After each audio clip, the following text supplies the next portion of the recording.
السلام علیکم اور کنزل ایمان عظیم وائس پر خوش آمدید۔ میں ہوں آپ کا ہوسٹ اور آج ہم آپ کو لے کر جا رہے ہیں ایک ایسے عظیم شخص کی کہانی کی طرف جس کا نام اسلامی تاریخ میں سنہرے اکشروں سے لکھی گئی ہے۔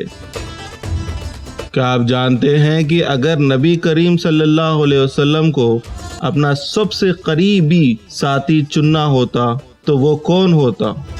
ہاں، وہ حضرت ابو بکر صدیق رضی اللہ تعالیٰ عنہ ہی تھے۔ آج ہم ان کی زندگی کے اہم واقعے آپ کے سامنے پیش کریں گے، لیکن پہلے آپ سے ایک سوال۔ اگر آپ کو اپنی زندگی میں ایک بار کوئی ایسا فیصلہ لینا پڑے جس میں آپ کا سب کچھ داؤ پر لگ جائے، کیا آپ بنا جھجک کے وہ فیصلہ لے سکتے ہیں؟ اپنا جواب کامنٹ میں ضرور شیئر کریں۔ 573 CE میں مکہ کے ایک معظم خاندان میں عبداللہ بن ابو قوافہ کے گھر ایک بیٹے کی ولادت ہوئی جسے ابو بکر کہا گیا۔ ان کا اصلی نام ابو قابہ تھا، جس کے بعد میں محمد صلی اللہ علیہ وسلم نے بدل کر عبداللہ رکھا۔ ابو بکر رضی اللہ تعالیٰ عنہ کا بچپن عام مکی بچوں سے مختلف تھا۔ جب دوسرے بچے بتوں کی پوجا سیکھ رہے تھے، ابو بکر کو یہ سب بے معنی لگتا تھا۔ ان کے والدین کہتے ہیں کہ بچپن سے ہی وہ شانت، سنجیدہ اور غور و فکر کرنے والے بچے تھے۔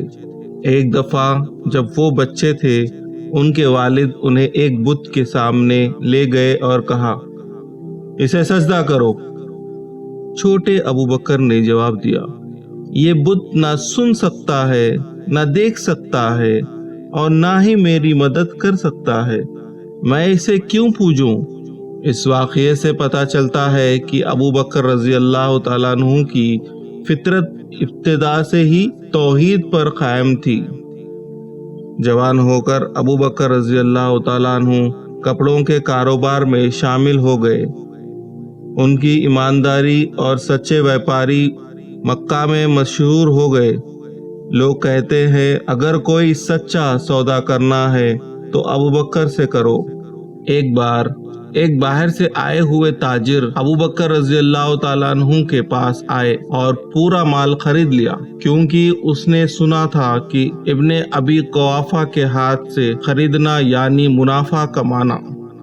ان کا خریداروں کے ساتھ سلوک اتنا اچھا تھا کہ لوگ اکثر کہتے، ہم ابو بکر سے مال اس لیے نہیں خریدتے کہ ہمیں ضرورت ہے، بلکہ اس لیے کہ وہ ہمارے ساتھ کتنے اچھے سے پیش آتے ہیں۔ اس سچے کاروبار سے ابو بکر رضی اللہ تعالیٰ عنہ مکہ کے امیر تاجروں میں شمار ہو گئے اور ان کی دولت 40,000 درہم تک پہنچ گئی تھی۔ ابو بکر رضی اللہ تعالیٰ عنہ اور محمد صلی اللہ علیہ وسلم بچپن سے ہی دوست تھے۔ دونوں کی عمر میں صرف 2 سال کا فرق تھا، لیکن ان کی دوستی کو حقیقی مقام تب ملا جب محمد صلی اللہ علیہ وسلم پر وحی نازل ہوئی۔ جب ابو بکر رضی اللہ تعالیٰ عنہ باہر سے سفر کر کے لوٹے تو انہیں پتہ چلا کہ ان کے دوست محمد صلی اللہ علیہ وسلم نے نبوت کا دعویٰ کیا ہے۔ وہ سیدھے ان کے پاس گئے اور پوچھے، کیا یہ سچ ہے کہ آپ نے نبوت کا دعویٰ کیا ہے؟ پروفٹ صلی اللہ علیہ وسلم نے جواب دیا، ہاں، مجھے اللہ نے اپنا پیغمبر بنا کر بھیجا ہے۔ ابو بکر رضی اللہ تعالیٰ عنہ نے بنا کسی ثبوت مانگے، بنا کسی سوال کے فوراً کہا، میں گواہی دیتا ہوں کہ آپ سچے ہیں، میں آپ پر ایمان لاتا ہوں اور آپ کی رسالت کی تصدیق کرتا ہوں۔ پروفٹ محمد صلی اللہ علیہ وسلم نے فرمایا، میں نے جس کسی کو بھی اسلام کی دعوت دی، اس نے کچھ نہ کچھ جھجک دکھائی، صرف ابو بکر کے سوا، جنہوں نے ایک لمحے کی بھی تامل نہیں کیا۔ آپ جانتے ہیں ابو بکر رضی اللہ تعالیٰ عنہ کو الصدیق سچا کا لقب کیوں ملا؟ یہ واقعہ ایسا ہے جو ان کی سچائی اور ایمان کی گہرائی کو ظاہر کرتا ہے۔ جب محمد صلی اللہ علیہ وسلم نے معراج کے بعد مکہ واسیوں کو بتایا کہ انہوں نے ایک ہی رات میں مسجد اقصی کا سفر کیا اور پھر آسمانوں کی سیر کی تو لوگ ہنسنے لگے اور ان کا مذاق اڑانے لگے۔ کچھ مشرکین فوراً ابو بکر رضی اللہ تعالیٰ عنہ کے پاس دوڑے اور مذاق اڑاتے ہوئے کہا، تمہارے دوست کا کیا کہنا ہے؟ وہ کہتا ہے کہ انہوں نے ایک ہی رات میں یروشلم کے سفر کیا اور واپس آ گئے۔ ابو بکر رضی اللہ تعالیٰ عنہ نے بنا کسی ہیزیٹیشن کے جواب دیا، اگر انہوں نے ایسا کہا ہے تو یہ بالکل سچ ہے۔ لوگوں نے کہا، کیا تم سچ میں یقین کرتے ہو کہ وہ ایک ہی رات میں مکہ سے یروشلم گئے اور واپس آ گئے؟ ابو بکر رضی اللہ تعالیٰ عنہ نے فوراً جواب دیا، میں اس سے بھی بڑی بات پر یقین رکھتا ہوں۔ میں یقین کرتا ہوں کہ انہیں آسمانوں سے خبریں ملتی ہے۔ اس واقعے کے بعد پروفیٹ محمد صلی اللہ علیہ وسلم نے انہیں الصدیق سچا کا لقب دیا۔ ابتدائی دور میں اسلام کی تبلیغ خفیہ طور پر کی جاتی تھی۔ ابو بکر رضی اللہ تعالیٰ عنہ نے اس مشن میں اہم کردار ادا کیا۔ ابو بکر رضی اللہ تعالیٰ عنہ اپنے قریبی دوست اور رشتہ داروں کو خفیہ طور پر پروفیٹ محمد صلی اللہ علیہ وسلم کے پاس لاتے۔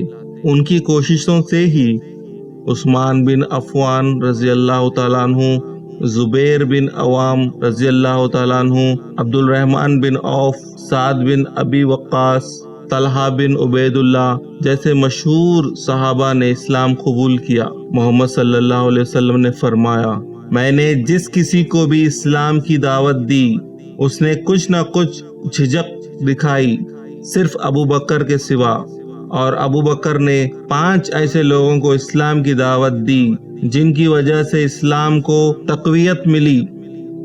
سوچیں ناظرین، اکیلے ایک شخص کی خدمت کیوں اور کیسے اتنی بڑی تبدیلی لا سکتی ہے۔ ابو بکر رضی اللہ تعالیٰ عنہ کی سب سے مشہور خدمت تھی غلاموں کو خرید کر آزاد کرنا، جو اپنے مالکوں کے ظلم کے شکار ہوتے تھے کیونکہ وہ اسلام قبول کر چکے تھے۔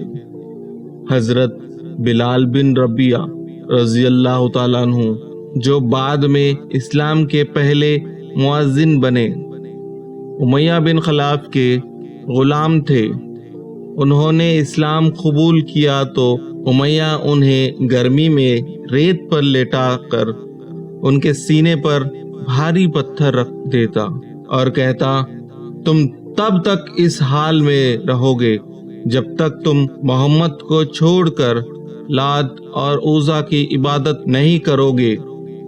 ابو بکر رضی اللہ تعالیٰ عنہ اس منظر سے گزرے تو فوراً کہا، تم ایک بیچارے انسان کو ایسا کیوں ستاتے ہو؟ امیہ نے جواب دیا، تم نے ہی اسے بگاڑا ہے، تم ہی اسے بچاؤ۔ ابو بکر رضی اللہ تعالیٰ نے فوراً کہا، میں اسے خریدتا ہوں، کون سی قیمت چاہیے تمہیں؟ امیہ نے بہت زیادہ قیمت مانگی، لیکن ابو بکر رضی اللہ تعالیٰ عنہ نے بنا جھجک کے ادائیگی کی اور بلال رضی اللہ تعالیٰ عنہ کو آزاد کر دیا۔ جب محمد صلی اللہ علیہ وسلم نے پوچھا کہ آپ نے اتنی بڑی رقم کیوں دی تو ابو بکر رضی اللہ تعالیٰ عنہ نے جواب دیا، میں نے اللہ کے لیے کیا۔ کیا اللہ کے لیے کچھ بھی بہت زیادہ ہو سکتا ہے؟ ابو بکر رضی اللہ تعالیٰ عنہ کی ہمت اور جرأت کا اندازہ اس بات سے لگایا جا سکتا ہے کہ جب مسلمان مکہ میں ظلم کا شکار تھے تب ابو بکر رضی اللہ تعالیٰ عنہ نے کھلے عام اسلام کی تبلیغ کا فیصلہ کیا۔ ایک دن ابو بکر رضی اللہ تعالیٰ عنہ محمد صلی اللہ علیہ وسلم سے اجازت لے کر کعبے کے سن میں کھڑے ہو گئے اور لوگوں کو اسلام کی دعوت دینے لگے۔ یہ پہلی بار تھا کہ کسی نے مکہ میں کھلے عام اسلام کی دعوت دی تھی۔ مشرکین فوراً ان پر ٹوٹ پڑے۔ عتبہ بن ربیعہ نے اپنے جوتوں سے ان پر حملہ کیا۔ خون سے لت پت ابو بکر رضی اللہ تعالیٰ عنہ کو ان کے قبیلے بنو تیم کے لوگ بچانے آئے۔ جب ان کے والد انہیں گھر لائے تو وہ بے ہوش تھے۔ شام تک جب وہ ہوش میں آئے تو پہلا سوال جو انہوں نے پوچھا وہ تھا، محمد صلی اللہ علیہ وسلم کیسے ہیں؟ یہ سن کر ان کے والدین جو ابھی تک مسلمان نہیں تھے حیران رہ گئے کہ اتنی بری حالت میں بھی ان کا پہلا فکر اپنے لیے نہیں بلکہ اپنے دوست کے لیے تھا۔ ابو بکر رضی اللہ تعالیٰ عنہ کی سخاوت بے مثال تھی۔ انہوں نے اسلام کے لیے اپنا سب کچھ قربان کر دیا۔ جب وہ اسلام لائے تو ان کے پاس 40,000 درہم تھے۔ مکہ سے مدینہ ہجرت کرتے وقت ان کے پاس صرف 5,000 درہم بچے تھے۔ باقی سب انہوں نے غلام آزاد کرنے، لوگوں کی مدد کرنے، اسلام کے کام میں خرچ کر دیا تھا۔ غزوہ تبوک کے موقع پر جب محمد صلی اللہ علیہ وسلم نے مسلمانوں سے چندہ مانگا تو حضرت عمر رضی اللہ تعالیٰ عنہ اپنا آدھا مال لے آئے۔ انہیں یقین تھا کہ اس بار وہ ابو بکر رضی اللہ تعالیٰ عنہ سے آگے نکل جائیں گے۔ جب محمد صلی اللہ علیہ وسلم نے عمر رضی اللہ تعالیٰ عنہ سے پوچھا، اپنے گھر والوں کے لیے کیا چھوڑا ہے؟ انہوں نے جواب دیا، آدھا مال۔ پھر ابو بکر رضی اللہ تعالیٰ عنہ آئے اور اپنا سب کچھ پیش کر دیا۔ جب محمد صلی اللہ علیہ وسلم نے ان سے پوچھا، اپنے گھر والوں کے لیے کیا چھوڑے ہو؟ اپنے گھر والوں کے لیے کیا چھوڑے ہیں؟ ابو بکر رضی اللہ تعالیٰ عنہ نے جواب دیا، میں ان کے لیے اللہ اور ان کے رسول صلی اللہ علیہ وسلم کو چھوڑ دیا ہے۔ حضرت عمر رضی اللہ تعالیٰ عنہ کہتے ہیں، اس دن میں دل میں سوچا میں کبھی بھی ابو بکر رضی اللہ تعالیٰ عنہ سے آگے نہیں جا سکتا۔ 622 CE میں جب مکہ کے کافر محمد صلی اللہ علیہ وسلم کو قتل کرنے کا منصوبہ بنا رہے تھے، تب اللہ کے حکم سے ہجرت کا فیصلہ ہوا۔ ابو بکر رضی اللہ تعالیٰ عنہ کو یہ عظیم شرف ملا کہ وہ محمد صلی اللہ علیہ وسلم کے ساتھ اس تاریخی سفر میں شامل ہو۔ رات کے اندھیرے میں دونوں نے مکہ کو الوداع کہا اور طور کے غار کی طرف چل پڑے۔ راستے میں ایک شخص سرقہ بن مالک نے ان کا پیچھا کیا، لیکن جب وہ قریب پہنچا تو اس کا گھوڑا ریت میں دھس گیا۔ یہ واقعہ 3 بار ہوا۔ سرقہ نے ان سے امان مانگی۔ جب وہ طور کے غار پہنچے تو ابو بکر رضی اللہ تعالیٰ عنہ پہلے خود اندر گئے تاکہ کوئی خطرناک جانور نہ ہو۔ انہوں نے اپنے ہاتھ سے تمام سوراخ بند کیے، لیکن ایک سوراخ رہ گیا جسے انہوں نے اپنے ایڑی سے بند کیا۔ رات کے وقت ایک سانپ نے ان کی ایڑی کاٹ لی، لیکن انہوں نے درد سے محمد صلی اللہ علیہ وسلم کی نیند خراب نہ ہو آواز نہیں نکالی۔ ان کی آنکھوں سے آنسو بہہ رہے تھے، جن کی ایک بوند محمد صلی اللہ علیہ وسلم کے چہرے پر گری، جس سے وہ جاگ گئے۔ اگلے دن جب کافر مکہ سے تلاش کرتے ہوئے غار تک پہنچے، ابو بکر رضی اللہ تعالیٰ عنہ پریشان ہوئے۔ محمد صلی اللہ علیہ وسلم نے ان سے کہا، ابو بکر غم نہ کرو، اللہ ہمارے ساتھ ہے۔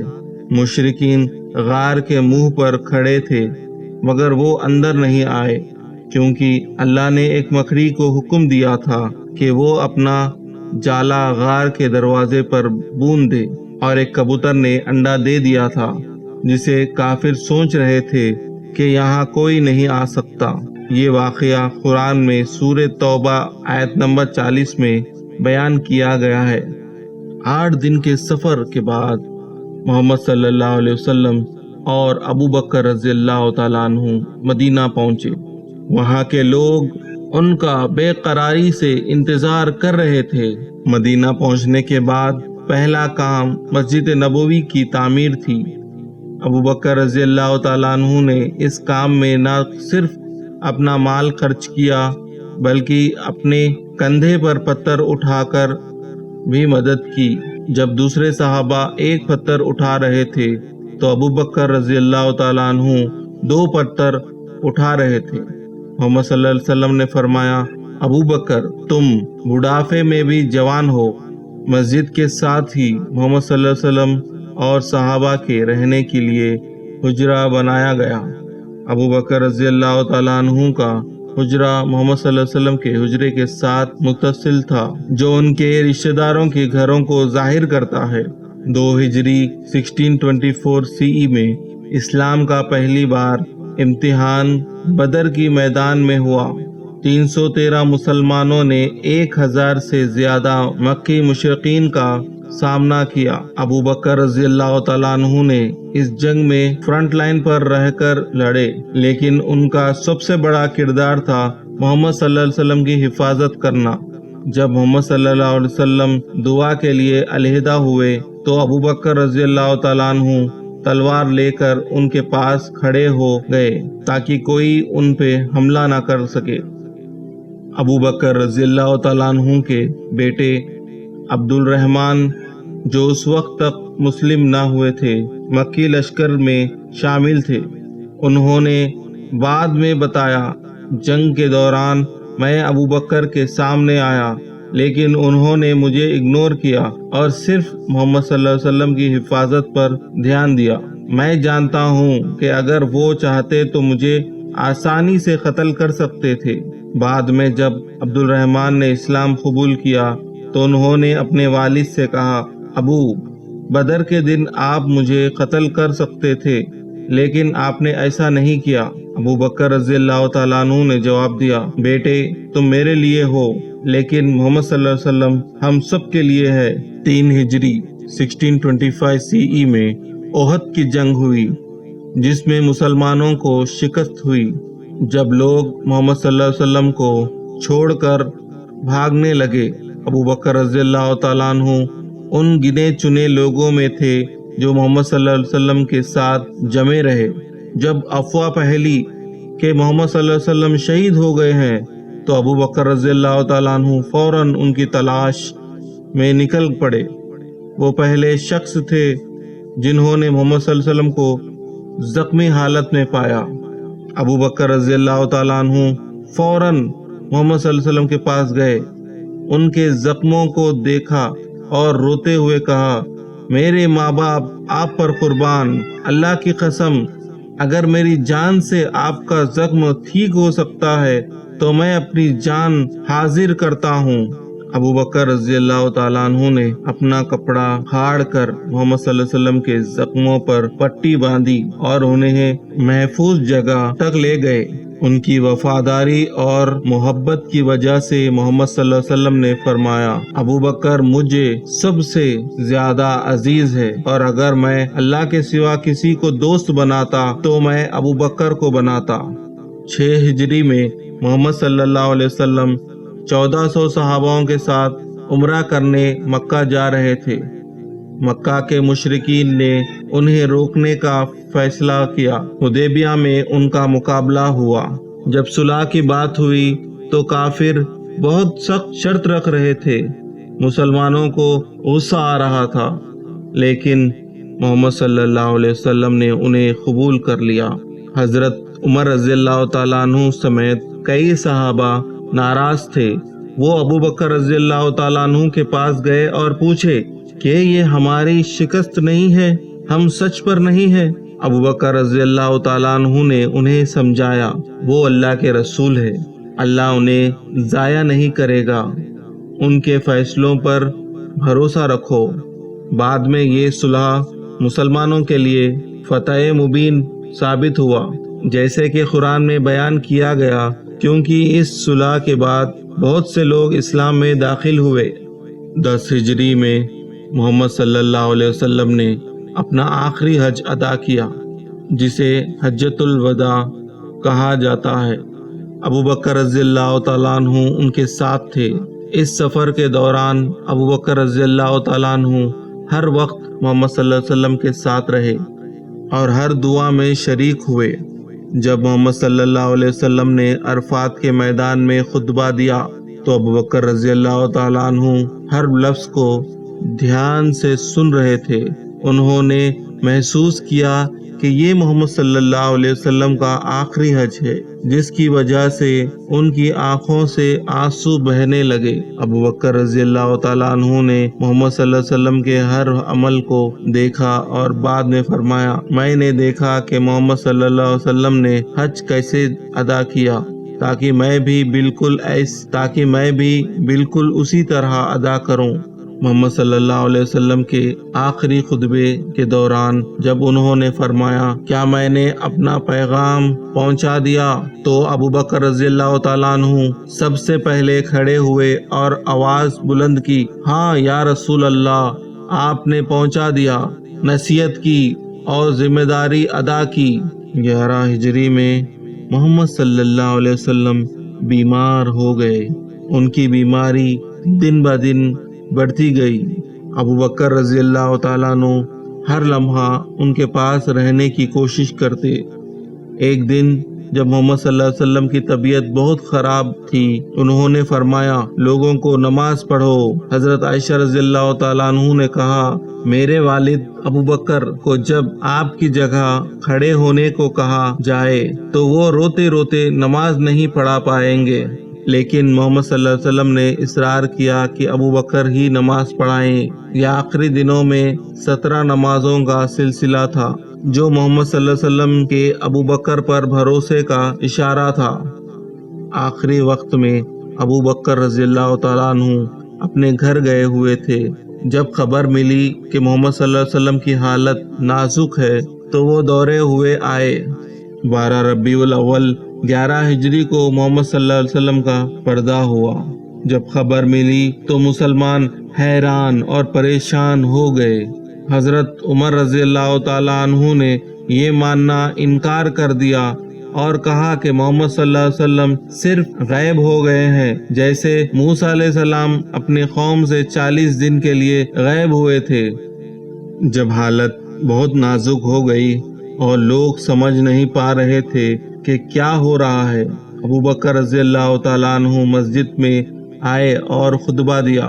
ابو بکر رضی اللہ تعالیٰ عنہ نے کہا، جو کوئی محمد صلی اللہ علیہ وسلم کی عبادت کرتا تھا وہ جان لے کہ محمد صلی اللہ علیہ وسلم کا پردہ ہو گیا ہے، اور جو کوئی اللہ کی عبادت کرتا ہے تو اللہ زندہ ہے اور کبھی نہیں مرے گا۔ پھر انہیں قرآن کی اس آیت کی تلاوت، محمد تو صرف ایک رسول ہے، ان سے پہلے بھی بہت سے رسول گزر چکے ہیں، اگر وہ فوت ہو جائے یا قتل کر دیا جائے تو کیا تم پیچھے مڑ جاؤ گے؟ سورہ ال-عمران آیت نمبر 144۔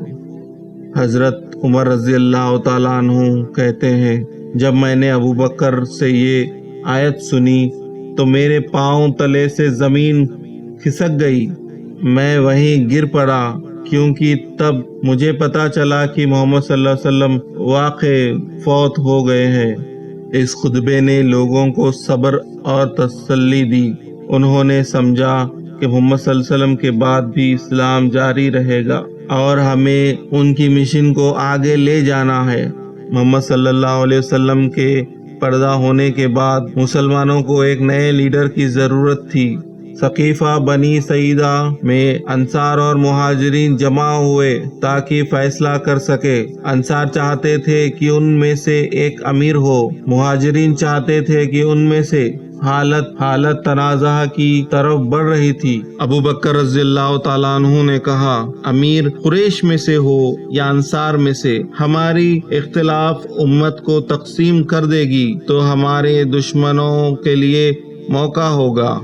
انہوں نے فرمایا، میں تمہارے لیے ان 2 آدمیوں کو پیش کرتا ہوں عمر بن الخطاب یا ابو عبیدہ ابن الجراح، ان میں سے جسے چاہو بیعت کر لو۔ حضرت عمر رضی اللہ تعالیٰ عنہ نے فوراً کہا، ابو بکر اپنے ہاتھ بڑھائیے، اللہ کی قسم آپ ہم سب میں سب سے افضل ہے، محمد صلی اللہ علیہ وسلم کے سب سے قریب تھے اور غار طور میں دوسرے دو میں سے ایک تھے۔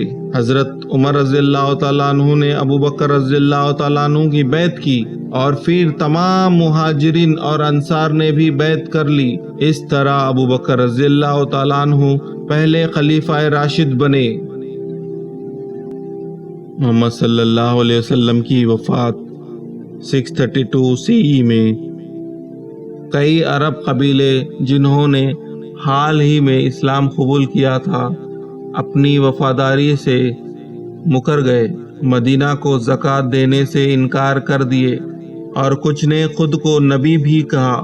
اس بغاوت کے دور رد وار یا وار آف اپوسٹر کے نام سے جانی جاتی ہے۔ ابو بکر رضی اللہ تعالیٰ عنہ محمد صلی اللہ علیہ وسلم کے قریب ترین ساتھی اور پہلے خلیفہ نے فیصلہ کن جواب دیا۔ مدینہ کے اندر بھی مخالفت کے سامنا کرنے کے باوجود کچھ لوگوں نے قبیلوں کے زکوٰۃ دینے سے انکار کرنے پر سمجھوتا کرنے کا مشورہ دیا۔ ابو بکر رضی اللہ تعالیٰ عنہ نے اعلان کیا، اللہ کی قسم میں ہر اس شخص سے لڑوں گا جو نماز اور زکوٰۃ کے درمیان فرق کرتا ہے۔ انہوں نے اس بغاوت کو اسلام کی وحدت اور مستقبل کے لیے سیدھا خطرہ سمجھا۔